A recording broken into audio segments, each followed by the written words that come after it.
Hello, my friends. I, Forum Patel from Elder School of Law, would like to extend my warm welcome to every viewer.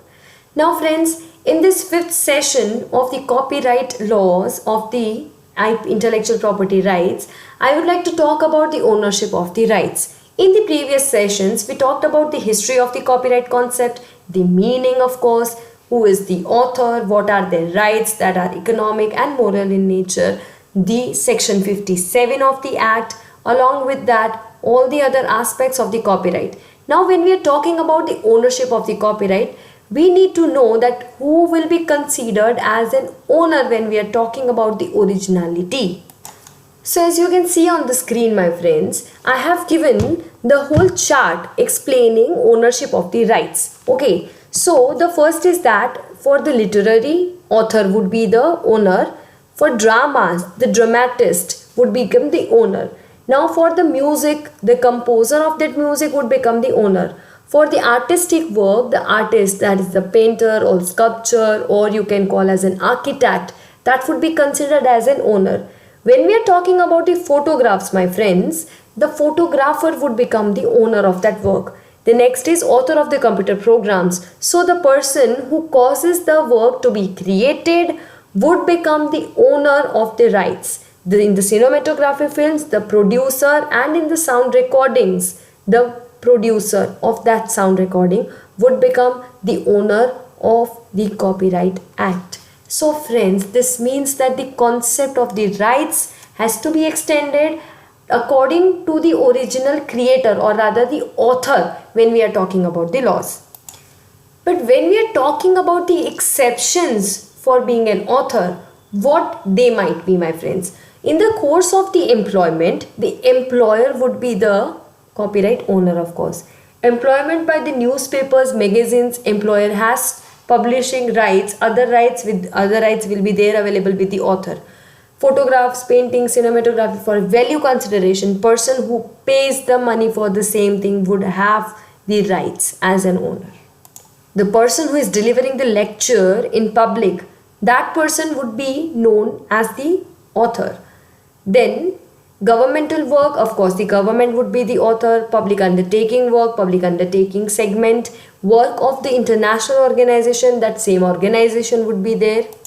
If a teacher writes a book, then the teacher, because he is employed to teach and not to write. The question papers, of course the paper setter.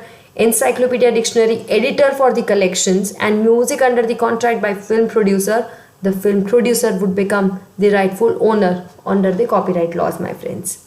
So when we are talking about this concept of the rights, at the time I was talking about two main kind of the rights which are there with the copyright owner. The first is the moral rights, the second is the economic rights. Friends, at the time I mentioned the word broadcasting rights, and I asked you to hold your thought when we were talking about the broadcasting. The reason behind that were the different concept which has been covered under the copyright laws, that is the related rights, which is also known as the neighboring rights. This term is granted for the communicators or to the communicators of the works to the public.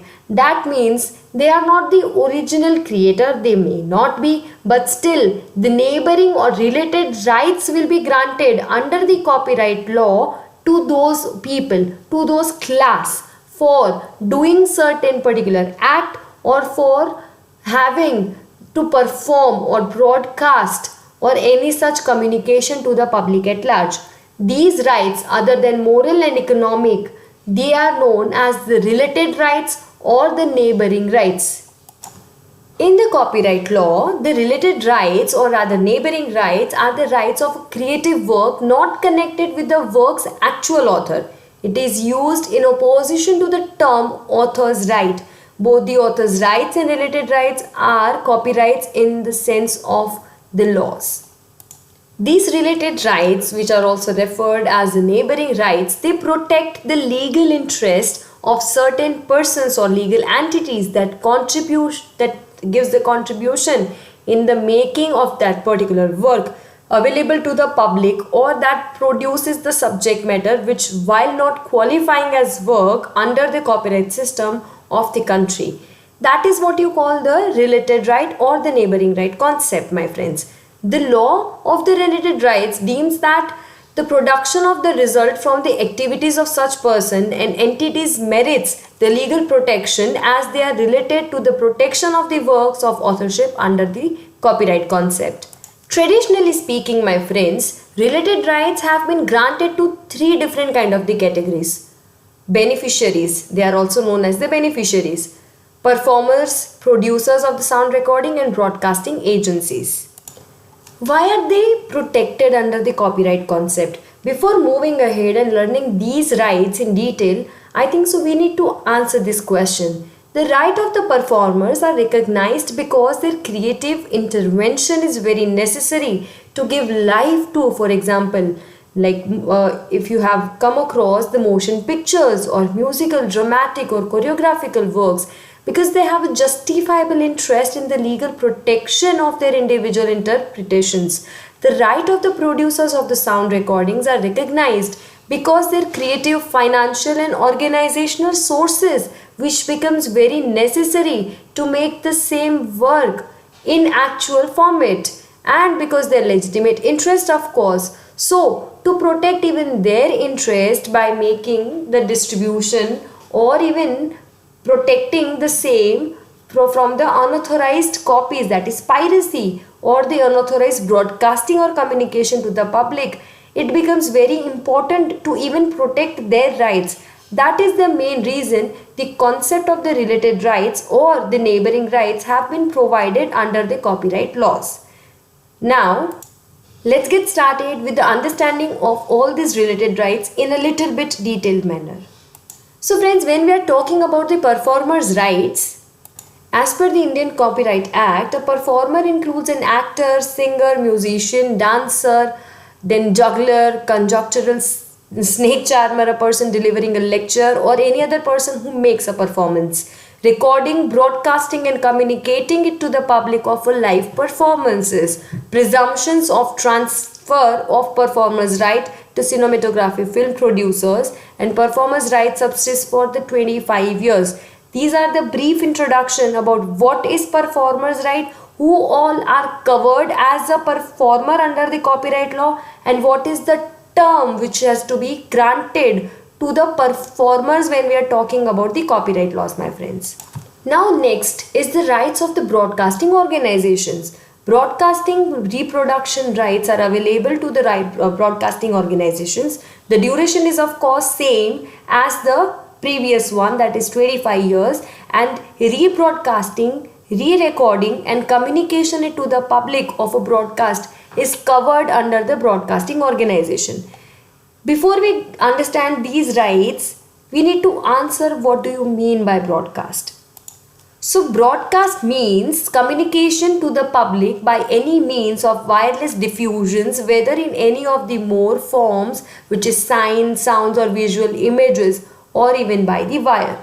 This is what you call the broadcast. When we are talking about the broadcast organization right, that means any person who is facilitating the broadcasting or the process of the broadcast for the performers, then the right which is to be granted to them under the copyright law would be known as the related or neighboring rights of the broadcasting organizations.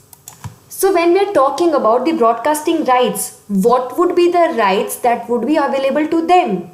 They are as listed and as given on the screen, my friends. The first is right to rebroadcast the broadcast. Second, the right to cause the broadcast to be heard or seen by the public on payment of any charges. You must be thinking about certain parts, that is Amazon Prime or Netflix. They have the broadcasting rights. Second is the right to make any sound recording or visual recording of the broadcast. Third, the right to make any reproduction of such sound recording or visual recording where such initial recordings were done without license, where it was licensed for the purpose not envisaged by the same. And the last one is right to sell or hire to the public or offer for such sale or hire any sound recording or visual recording of the broadcast. So friends, these are the broadcasting rights which are available to the organizations when we are talking about the copyright laws. This means that the author, the meaning of the author is very broad in its nature and in its interpretations. The rights that we are talking, it is not only about the rights of the owner or the rights of the creator.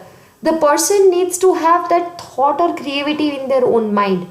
Along with that, the person needs to execute that creativity. If the execution of the creativity has not taken place, mere thinking is not going to be protected under the copyright laws. Moreover, there are three kind of the rights now as we understand under the copyright concept, that is the moral rights, then the next is economic rights and the neighboring or related rights. These concepts are way too important when we are discussing the copyright laws. Now, what if the copyright work has been taken by somebody else without due permission or without due legal process? That would be known as the infringement, my friends. Now, the concept of the infringement we shall be doing in the next session. Till then, you guys stay tuned and keep learning. Thank you.